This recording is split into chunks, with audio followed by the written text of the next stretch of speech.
Lição 11. A intercessão de Jesus pelos discípulos. Texto áureo. E a vida eterna é esta, que conheçam a ti só por único Deus verdadeiro, e a Jesus Cristo a quem enviaste. João 17, verso 3. Verdade prática. A oração que Jesus fez ao Pai em favor de si próprio, dos seus discípulos e da sua igreja, ressoa ainda nos dias atuais. Leitura diária, segunda, João 17, versos 1 ao 5. Uma oração que revelou o coração do Pai. Terça, Hebreus 4, versos 14 ao 16. O sumo sacerdócio de Jesus diante do Pai. Quarta, 1 Pedro 2, versos 5 e 9. O ministério sacerdotal dos salvos em Cristo. Quinta, Efésios 5, versos 1 e 2. Imitando a Deus à luz do ministério do Senhor Jesus. Sexta, Salmos 133, versos 1 ao 3. A vida em unidade na Igreja de Deus. Sábado, João 17, versos 3 ao 19. Jesus intercede pela santidade dos discípulos. Leitura bíblica em classe, João 17, versos 1 ao 3, 11 ao 17. Jesus falou essas coisas e, levantando os olhos ao céu, disse: Pai, é chegada a hora. Glorifica teu Filho, para que também o teu Filho te glorifique a ti. Assim como lhe deste poder sobre toda a carne, para que dê a vida eterna a todos quantos lhe deste. E a vida eterna é esta, que conheçam a ti só por único Deus verdadeiro, e a Jesus Cristo a quem enviaste. E eu já não estou mais no mundo, mas eles estão no mundo, e eu vou para ti. Pai Santo, guarda em teu nome aqueles que me deste, para que sejam um, assim como nós. Estando eu com eles no mundo, guardava-os em teu nome. Tenho guardado aqueles que tu me deste, e nenhum deles se perdeu, senão o filho da perdição, para que a Escritura se cumprisse. Mas agora vou para ti, e digo isto no mundo, para que tenham a minha alegria completa em si mesmos. Deles a tua palavra, e o mundo os odiou, porque não são do mundo, assim como eu não sou do mundo. Não peço que os tires do mundo, mas que os livres do mal. Não são do mundo, como eu do mundo não sou. Santifica-os na verdade, a tua palavra é a verdade. Comentário, introdução. Na presente lição, iremos explorar João 17. Este capítulo descreve a oração mais significativa que o nosso Senhor fez em benefício de si mesmo, ou seja, a sua glorificação, bem como a dos seus discípulos e dos cristãos que viriam a crer num futuro próximo. A oração sacerdotal de Jesus é uma importante lição sobre a unidade do povo de Deus no seu reino e o propósito de promover o Evangelho de Jesus no mundo. Tópico 1. A oração de Jesus e sua glorificação. Ponto 1. A oração de Jesus. Entre todas as orações do Senhor documentadas nos Evangelhos, é indiscutível que foi João quem relatou, possivelmente, a mais elevada oração de Jesus, 17, 1 ao 26. No início de João 17, 1, está escrito: Jesus falou essas coisas. Essa frase remete ao discurso do Senhor sobre a vinda do Espírito como Consolador, conforme estudado anteriormente, João 16, 13. Certamente, o local onde o Senhor se encontrava era o mesmo em que partilhou a última ceia com seus discípulos.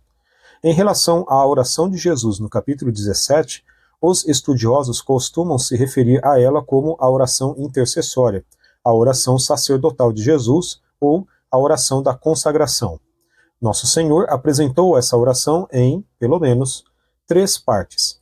Ele orou por si mesmo, João 17, 1 ao 8, intercedeu pelos seus discípulos, 17, 9 ao 19, e também fez uma oração pela igreja futura, 17, 20 ao 26.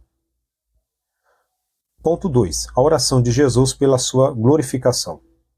Na oração de Jesus pedindo por sua glorificação havia um significado espiritual mais profundo, e não se tratava de um ato egoísta. Como já abordamos, ele estava plenamente ciente de seu ministério e, portanto, da finalidade de sua missão na terra. Assim, em sua conversa direta com o Pai, Jesus declara que é chegada a hora, referindo-se ao momento em que o Pai o glorificaria por meio de seu sacrifício redentor no Calvário. Nosso Senhor expressa: glorifica a teu Filho para que também o teu Filho te glorifique a ti, João 17, 1. Que tipo de glorificação seria essa? Mediante a sua morte, o mundo o conheceria e a vida eterna seria oferecida a todos que o aceitassem como salvador de suas vidas. Glorificar alguém significa torná-lo conhecido. Jesus seria reconhecido como o Filho de Deus, o Salvador do mundo. João 17, 3 e 4. Ponto 3. A mesma glória com o Pai. No versículo 5 está escrito: E agora glorifica-me tu, ó Pai, junto de ti mesmo, com aquela glória que tinha contigo antes que o mundo existisse. Essa referência à glória se relaciona à divindade do nosso Senhor como o Verbo divino antes da sua encarnação. Na realidade, o que Jesus solicita é a glorificação mútua entre o Filho e o Pai, verso 5. Somente nosso Senhor, o Filho de Deus, poderia fazer tal pedido por essa glorificação, uma honra que ele possuía antes que o mundo existisse. Essa declaração evidencia a divindade de Jesus ao revelá-lo como um com o Pai. João 17, 11, 21, 24. Assim, com base nessa igualdade com o Pai, o pecador que confessa e se arrepende de seus pecados recebe a vida eterna e conhece, pela fé, o único Deus verdadeiro, e é Jesus Cristo, a quem enviaste. João 17, 3. Tópico 2. A oração de Jesus pelos discípulos. Ponto 1. Intercessão pela proteção dos discípulos.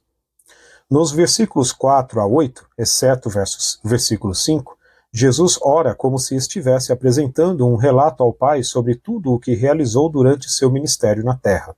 No versículo 6, ele intercede por seus discípulos e pela unidade entre eles, uma vez que seriam os responsáveis por continuar a obra que Jesus havia iniciado. Para o Pai, o nosso Senhor se refere aos discípulos como homens que do mundo me deste, verso 6. O Redentor revela que seus discípulos pertenciam ao Pai e que este os entregou a ele. Eram teus e tu mos deste e guardaram a tua palavra. João 17, 6b. Ao longo de quase 4 anos, Jesus investiu nesses homens que se mostraram fiéis, prontos para prosseguir com a missão de evangelização. Ponto 2. Os discípulos receberam a palavra.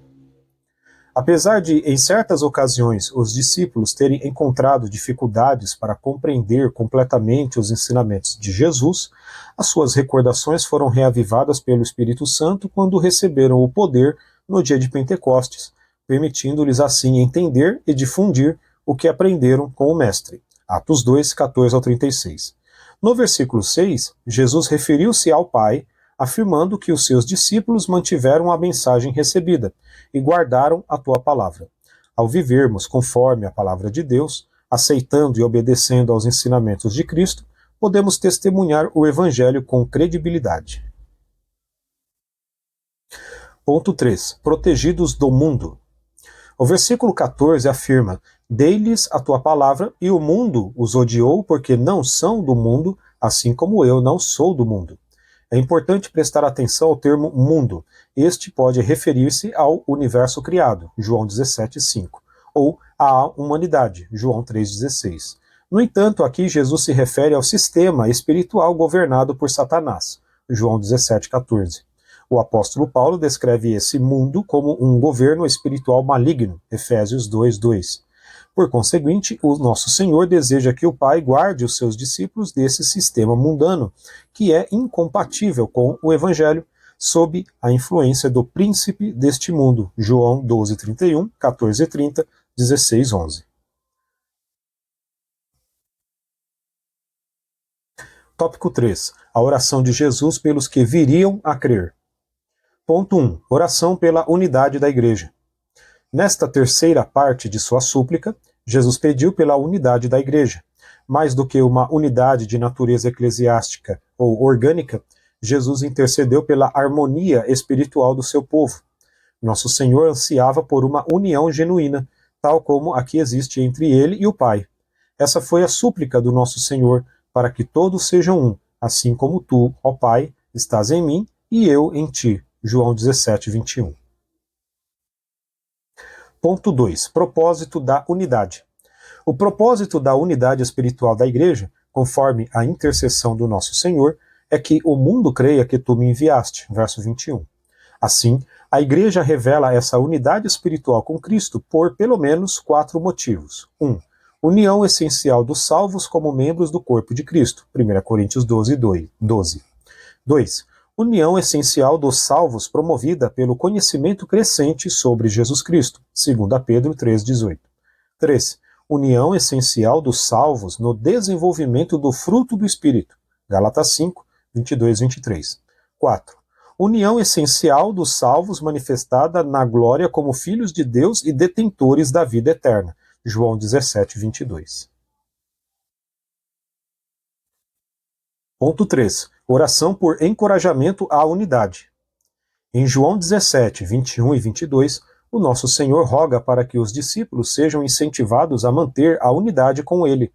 A crença em Cristo como o único e suficiente Salvador é a principal razão da unidade cristã, de modo que os discípulos sejam encorajados a promover esse testemunho no mundo. Assim, sem essa unidade de fé, o testemunho perde completamente a sua credibilidade. Conclusão. É extraordinário perceber que a oração sacerdotal de Jesus Cristo continua a ressoar nos dias atuais. Fazemos parte do corpo de Cristo e esse privilégio deve manter-nos cientes da nossa função no reino de Deus. Por isso, temos a responsabilidade de nos apresentar entusiasmados para testemunhar com coragem o Evangelho, revelando a obra que o Senhor Jesus realizou no Calvário. Amém.